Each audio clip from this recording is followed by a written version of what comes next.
कि किसी अक़लियत को सीट दिया जाए और खासकर हिना साहिबा को दे दिया जाएगा तो सीट हम निकाल लेंगे। भाई वीरेंद्र साहब किसी का नाम प्रपोज की, तो भाई वीरेंद्र जी संसदीय बोर्ड के आप मेंबर हैं। तेज प्रताप यादव जो हैं राजद के, जो पहले थे मंत्री, उनसे पहले फरिया लीजिए। वो जो पंचायत सचिव से फरिया लीजिए। आप एमआईएम को दाल भात समझते हैं क्या? बिहार में 5 राज्यसभा सीट के लिए चुनाव होने वाला है, लेकिन भाई वीरेंद्र ने जिस तरह से हिना साहब का नाम लेकर के राज्यसभा उम्मीदवार बनाने की बात उन्होंने कह दी, सियासत में तल्खी बढ़ गई। नमस्कार, आदाब, सत श्री अकाल। मैं हूं मनोज नारायण सिंह और आप देख रहे हैं मंथन टुडे। पूरे देश भर में यानी 10 राज्यों में 37 राज्यसभा सदस्यों का चुनाव होने वाला है। बिहार में 5 सीट खाली हो रहा है, 2 आरजेडी का खाली हो रहा है, 2 जेडीयू का खाली हो रहा है और 1 बीजेपी का खाली हो रहा है। 5 सीटों पर चुनाव होने वाला है। 5 मार्च तक ये क्लियर हो जाएगा कि कौन कौन किस पार्टी का कौन उम्मीदवार हुआ, क्योंकि नॉमिनेशन का लास्ट डेट वही है, 16 मार्च को चुनाव होना है। तो वैसी स्थिति में 4 सीट जो है एनडीए का वो क्लियर है, क्योंकि इसमें सिर्फ विधायक ही एमएलए होते हैं, बिहार विधानसभा के सदस्य होते हैं, सिर्फ वही वोट करते हैं। और 202 विधायक वाला एनडीए, इसका 4 सीट कंफर्म है। 5वां सीट पर पेंच फंस गया है, क्योंकि 5वें सीट के लिए 3 वोट घट रहा है। 1 सीट के लिए 41 वोट की जरूरत है। महागठबंधन की क्षमता 35 विधायकों की है, 5 विधायक एआईएमआईएम का, उसके बाद में 1 बीएसपी का। तो इस तरह से देखा जाए तो एनडीए वर्सेस पूरा ऑपोजिशन तो 41 हो गया, पूरा ऑपोजिशन मिला करके। महागठबंधन मात्र 35। आरजेडी का 2 सीट खाली हो रहा है। आरजेडी, हालांकि जो अंदर खाने से जो बात आ रही है कि आरजेडी यहां पर कोई पैसा वाली पार्टी का, माने गट्ठर का मोटा जो है कोई आदमी हो, उसकी जो है तलाश कर रही है आरजेडी। लेकिन भाई वीरेंद्र ने ऐसा बयान दे दिया कि पार्टी के ही गले की हड्डी बन गया ये मैटर। और मैटर क्या है कि उन्होंने हिना साहब का नाम ले लिया कि हिना साहब की उम्मीदवारी होनी चाहिए।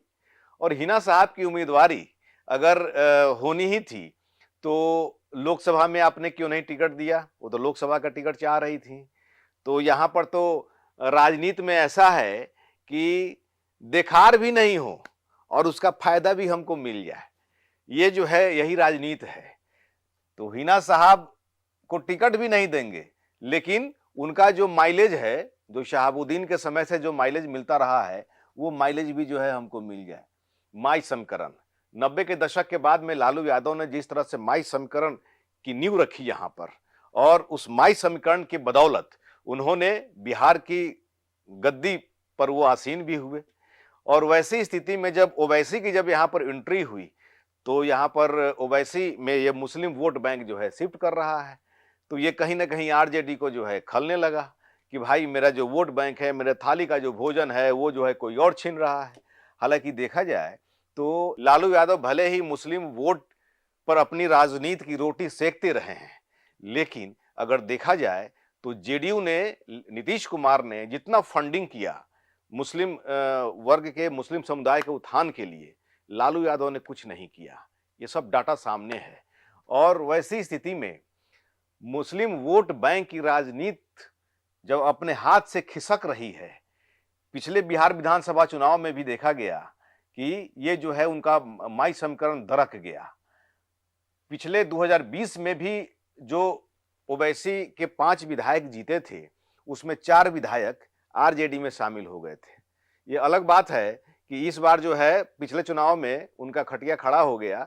जो ओवैसी ने, जो न्यू कमर को उन्होंने टिकट दिया, वो जीत गए। और इससे साफ जाहिर होता है कि सीमांचल ही नहीं, बल्कि ये तो सीमांचल का एक नमूना है कि ओवैसी ने जो है वहां पर 5 सीट अपना फिर जीत लिया। अब उन्होंने अपना सीट कायम रखा है, लेकिन आरजेडी का वोट बैंक खिसक गया है।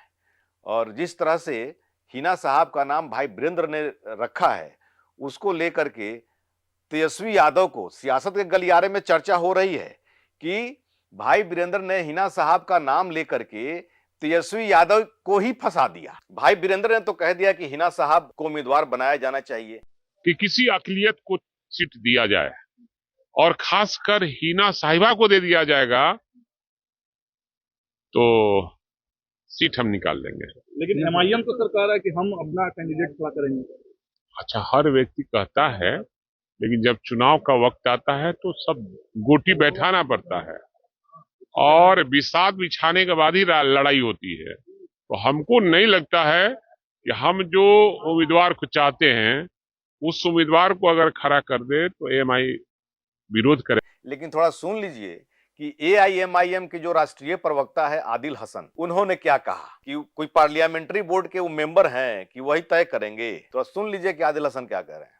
तो बुजुर्गों अजीजों, जैसा कि देखा है हम लोगों ने कि भाई बीरेंद्र साहब किसी का नाम प्रपोज किए, तो भाई बीरेंद्र जी संसदीय बोर्ड के आप मेंबर हैं।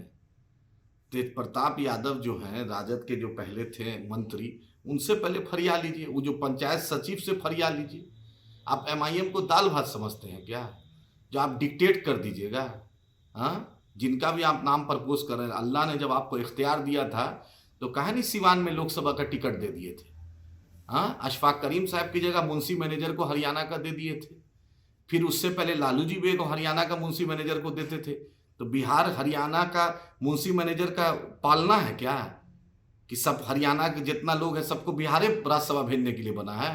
शरद यादव जी की फैमिली तो दिखी नहीं कि उनको बेचारा आखिरी समय में पार्टी विलय किया तो उसको दिए नहीं, और बिहार का यादव दिखा नहीं। आज तक राजद ने किसी दलित को राज्यसभा भेजा नहीं।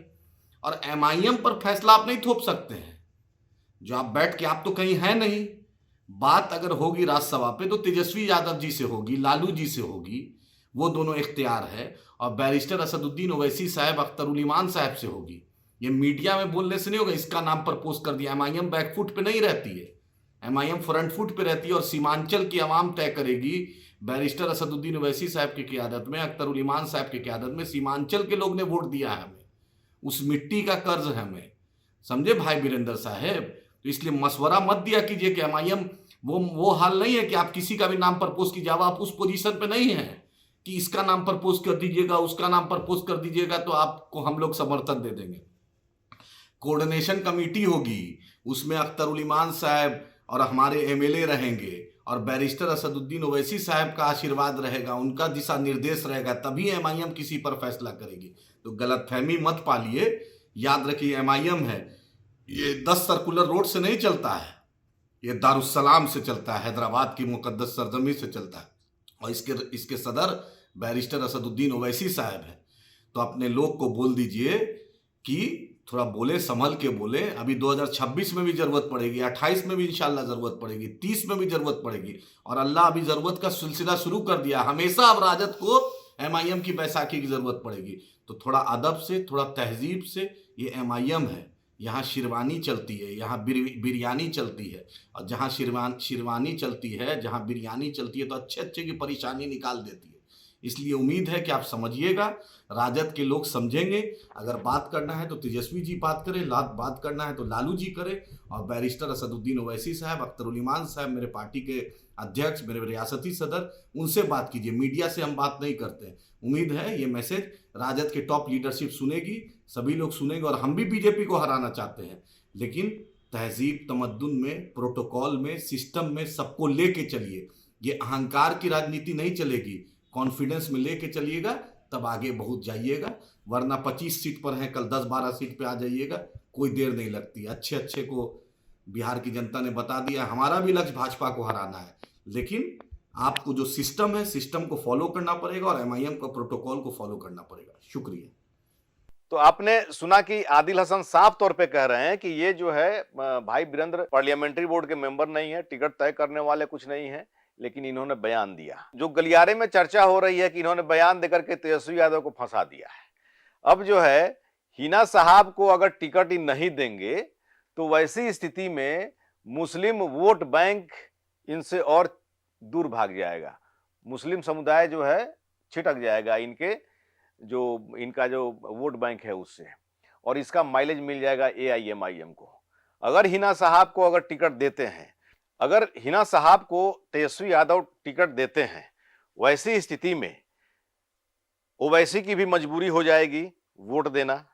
और जिस तरह से ये चर्चा हो रही है कि आरजेडी कोई मोटा गट्ठर वाली जो है माने कैंडिडेट की तलाश में है, तो मोटा गट्ठर मतलब कि पैसा वाला जो है कोई अगर रहेगा तो माने वो वोट बैंक जो है अपना वोट खरीद भी सकता है।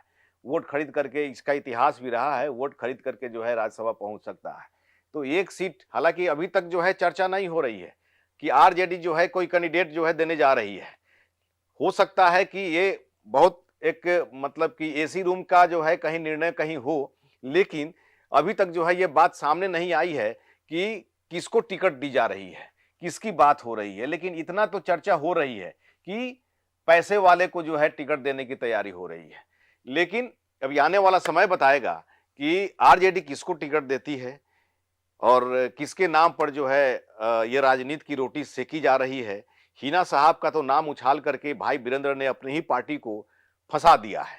आने वाला वक्त बताएगा कि हिना साहब को टिकट आरजेडी देती है कि नहीं देती है। बहरहाल आदिल हसन का जो आपने बयान सुना, इससे एआईएमआईएम की भी नजर है और एआईएमआईएम खुद जो है चाह रही है कि हमारी उम्मीदवारी राज्यसभा के लिए हो और चर्चा है कि अख्तरुल इमाम को राज्यसभा के लिए नामांकन उनका कराया जाएगा 5 तारीख को सब क्लियर हो जाएगा। थोड़ा इंतजार करिए। ऐसे ही खबर देखने के लिए देखते रहिए मंथन टुडे। हमारे चैनल को लाइक करिए, सब्सक्राइब करिए और अधिक से अधिक लोगों तक शेयर करिए। बहुत बहुत शुक्रिया।